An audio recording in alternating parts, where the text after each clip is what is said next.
No niin, ja perjantai-paska jatkuu. Ja tällä kertaa tuli mielenkiintoinen uutuus tuolla alkoholihyllyllä vasta, eli Garage Hard Iced Tea.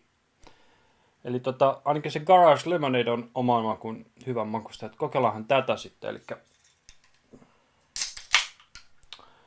siitä auki ja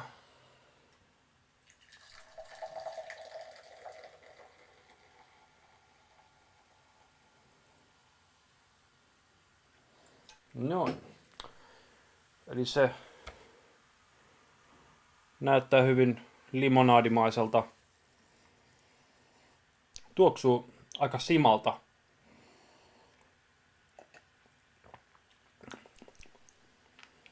Vähän samantyylinen makukin.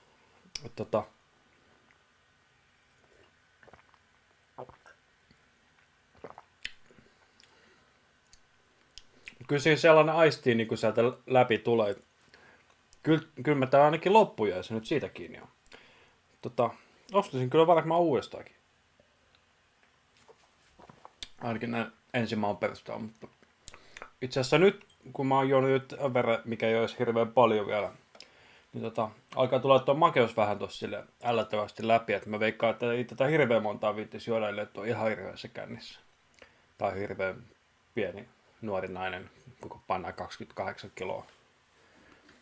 Mut joo, ei kai siinä perjantai-paskaa tällä kertaa tässä. Kirjoitelkaa taas sinne alas, että mitä te haluatte, että mä syön ja juon. Ja klikatkaa sitä tykkää-nappia. Ja käykää tsekkaamassa Facebookissa facebook.com/perjantai-paskaa ja YouTubessa youtube.com/perjantai-paskaa. Menkää tykkäämään kummastakin sivusta.